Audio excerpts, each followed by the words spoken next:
नमस्ते दोस्तों, 12 मई के वीडियो में आप सभी का स्वागत है। मेरा नाम महेश पलावत है। वेस्टर्न डिस्टर्बेंस पहाड़ों के ऊपर बना हुआ है और उसके प्रभाव से पहाड़ों पर बारिश की गतिविधियां जारी है। और जो निम्न दबाव का क्षेत्र यानी लो प्रेशर एरिया है वो बंगाल की खाड़ी में, तमिलनाडु के पूर्व में और श्रीलंका के उत्तर में बना हुआ है।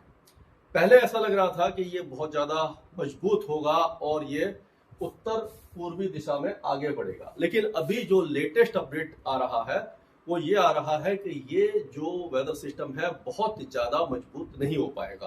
और जैसे मैंने आपको पहले भी बताया था कि इसमें जो हवाएं हैं वो देखिए ये जमीन से आ रही है, ये डीप सी में नहीं है। यानी अगर ये बीच में होता, यहाँ कहीं होता, सेंट्रल बे ऑफ बंगाल में होता, तो इसको लगातार नमी मिल रही होती, मॉइस्चर मिल रहा होता, जिससे ये मजबूत हो जाता।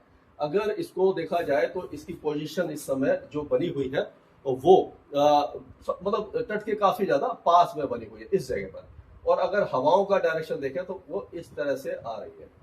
तो आप देखिए ये जो हवाएं हैं ये जमीन से होकर के आ रही हैं, तो ये जो सूखी हवाएं हैं ये भी इस वेदर सिस्टम के अंदर पहुंच रही हैं, जिससे ये मजबूत नहीं हो पा रहा। और ऐसा लग रहा है कि ये तमिलनाडु के उत्तरी तट के आसपास जाकर के डिफ्यूज हो सकता है। अभी जो लेटेस्ट अपडेट यही है, ये बहुत ज्यादा मजबूत नहीं बनेगा। वेलमार्क लो प्रेशर एरिया बन सकता है, लेकिन डिप्रेशन या डीप डिप्रेशन बनने की संभावना काफी ज्यादा कम है और तूफान बनने की संभावना तो बिल्कुल भी नहीं दिखाई दे रही है। तो अगर बाकी वेदर सिस्टम देखें तो वेस्टर्न डिस्टर्बेंस है जो एज ए साइक्लोनिक सर्कुलेशन यहाँ पर है, वो अगर देखें हम तो ये जम्मू कश्मीर के आसपास दिखाई दे रहा है। और एक चक्रवाती हवाओं का क्षेत्र उत्तर भारत में है और ट्रफ रेखा इस तरह से आ रही है। तो अभी जो सिचुएशन बनी हुई है उसके हिसाब से अगर देखें तो लेटेस्ट जो सैटेलाइट पिक्चर है ये आज 12 तारीख के दोपहर के 12 बजे के आसपास की पिक्चर है। इसमें आप देखिए कि उत्तर पश्चिमी उत्तर प्रदेश और उत्तराखंड के कुछ इलाकों में, नैनीताल और उसके आसपास के इलाकों में काफी घने बादल बने हुए हैं और यहाँ पर बारिश की गतिविधियां जारी है। जम्मू कश्मीर से लेकर के हिमाचल प्रदेश, ये सारे इलाकों में बादल बने हुए हैं। राजस्थान के कुछ इलाकों में बादल दिखाई दे रहे हैं। सेंट्रल पाकिस्तान में बादल है, पूर्वी उत्तर पूर्वी भारत में भी बादल बने हुए हैं। ये दोपहर के अभी 12 बजे के आसपास का पिक्चर है। जैसे ही 4 बजेंगे, 4:30 बजेंगे, उस समय जब गर्मी बढ़ती है तो जो प्री मानसून गतिविधियां वो अपना एक तरह से एक्टिव हो जाती है और बादल बनना शुरू हो जाते हैं। तो उस समय लग रहा है कि पंजाब, हरियाणा और दिल्ली के साथ साथ उत्तर प्रदेश और राजस्थान के उत्तरी जिलों में बादल बन सकते हैं और बारिश की गतिविधियां शुरू हो सकती है। तो अभी अगर देखा जाए तो जो टेम्परेचर है वो अगर मैं आपको दिखाऊं तो सीवियर हीट वेव शुरू हो चुकी है। सीवियर हीट वेव का मतलब है जब 47 डिग्री का आंकड़ा छू जाता है कहीं पर भी तो उसको सीवियर हीट वेव कहते हैं। ये देखिए 47.3 डिग्री बाड़मेर में टेम्परेचर आ गया है। और उसी तरह से आप देखोगे कि जैसलमेर में 46 है, यानी यहाँ पर भी हीट वेव है। और 46.8 लगभग सीवियर हीट वेव की कंडीशन ये पलौदी में भी है। और आप देखोगे बीकानेर में भी 45 डिग्री, यानी सारे जगह पर, यहाँ पर जोधपुर में भी 45 के आसपास है। सभी जगह पर हीट वेव आ चुकी है। और यहाँ पर देखें तो सुरेंद्रनगर में 45.5 है। तो गुजरात में भी हीट वेव का मतलब पदार्पण हो चुका है एक तरह से। और अगर देखेंगे हम तो यहाँ पर देखिए ये हो गया रतलाम में भी 45 डिग्री, यानी मध्य प्रदेश के भी कुछ इलाकों में 45 डिग्री है। और यहाँ पर अकोला में भी 45 डिग्री पहुंच चुका है।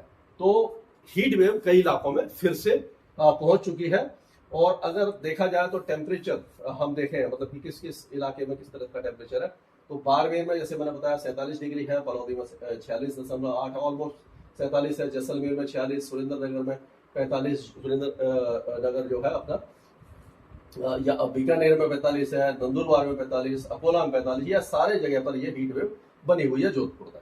और उसी तरह से अगर हम बारिश देखें तो बारिश हटवे में सबसे ज्यादा हुई है। वैसे तो 44 मिलीमीटर भी कहीं पर हुई है, मेरे ख्याल से पम्बन में हुई है तमिलनाडु में।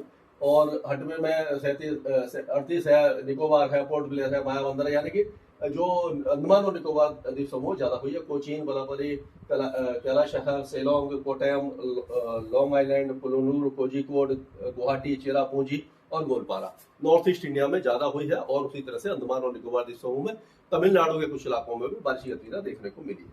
आज का अगर हम वेदर सिस्टम देखें तो इसमें आप देखेंगे कि पहाड़ों पर बारिश की गतिविधियां लगातार हैं। अब उत्तराखंड से लेकर के आपका पूरा हिमाचल, जम्मू कश्मीर, गिलगित बाल्टिस्तान, मुजफ्फराबाद और लद्दाख, पंजाब, हरियाणा और दिल्ली के साथ साथ उत्तर पूर्वी राजस्थान यहाँ पर दिखाई दे रहा है, लेकिन ट्रफ है तो उत्तरी और उत्तर पश्चिमी राजस्थान में भी बारिश और धूल भरी आंधी चल सकती है।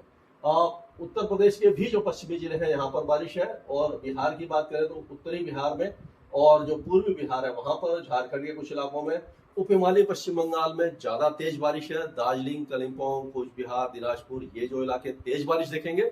गंगे पश्चिम बंगाल में बारिश हल्की है, और उसी तरह से आप देखेंगे पश्चिमी असम और सिक्किम में भी भारी बारिश की संभावना दिखाई दे रही है। अरुणाचल प्रदेश, नागालैंड, मणिपुर, मिजोरम, त्रिपुरा, मेघालय, यहाँ पर हल्की फुल्की बारिश की गतिविधियां आपको दिखाई दी जाएगी। उड़ीसा में बहुत ही हल्की बारिश रहेगी। और अगर देखा जाए तो यहाँ पर देखिए, ये जो हवाएं हैं ये आ रही हैं आपका जो थार मरुस्थल है यहाँ से, बलूचिस्तान और सिंध से, ये जो इलाका है ये पूरे इलाके में आप देखो, ये गुजरात का, और यहाँ से ये इस तरह से आप देखिए मध्य प्रदेश में आ रही है। तो ये जो पूरा इलाका है, ये यहाँ पर हीट वेव की संभावना बनती नजर आ रही है। यानी कि राजस्थान, पश्चिमी और दक्षिण पश्चिमी मध्य प्रदेश, गुजरात, विदर्भ, उत्तरी मध्य महाराष्ट्र, ये सारे इलाके काफी ज्यादा गर्म होंगे। हॉट बेड ऑफ कंट्री यही रहेगा। लेकिन उत्तर भारत में क्योंकि अभी प्री मानसून गतिविधियां चल रही हैं, आज हो जाएंगी और कल भी कुछ इलाकों में हो सकती है, तो यहाँ पर बहुत ज्यादा वेदर एक्टिविटी नहीं रहेगी। अब ये देखिए लो प्रेशर एरिया है, ये यहाँ पर बना हुआ है। तमिलनाडु और केरल में बारिश की गतिविधियां जारी रहेंगी, अंडमान में भी जारी रहेंगी। अब आप देखो, ये 13 तारीख का है, यहाँ पर आप देखिए पहाड़ों पर लगातार बारिश है। और ये देखिए उप हिमालय पश्चिम बंगाल और उत्तर पूर्वी बिहार, अररिया, किशनगंज, सुपौल, सीतामढ़ी, मधुबनी, चंपारण, ये जो इलाके तेज बारिश देखेंगे। भागलपुर, पूर्णिया, खगड़िया, कटिहार, यहाँ पर भी अच्छी बारिश की संभावना नजर आ रही है। लेकिन आप देखेंगे झारखंड और उड़ीसा में बारिश कम हो जाएगी 13 तारीख को। दिल्ली के कुछ इलाकों में बादल गरज सकते हैं, और दिल्ली के जो पूर्व की दिशा में जो उत्तर प्रदेश है वहां पर भी हल्की फुल्की बौछारें आपको दिखाई दे जाएंगी। पंजाब, हरियाणा, राजस्थान का मौसम लगभग शुष्क हो जाएगा और काफी ज्यादा गर्म हो जाएगा। हीट वेव अपना शिकंजा कसने लग जाएगी। कई इलाकों में हीट वेव आने की संभावना बनती दिखाई दे रही है। तो हम देखेंगे कि जो अपना राजस्थान है वो पूरा इलाका, अगर यहाँ से कल से देखेंगे कि गंगानगर, हनुमानगढ़, चूरू, झुंझुनू, सीकर, अलवर, दौसा, करौली, भरतपुर, जैसलमेर, जोधपुर, बाड़मेर, सिरोही, पाली, सारे मतलब के इलाके सूखे और गर्म हो जाएंगे।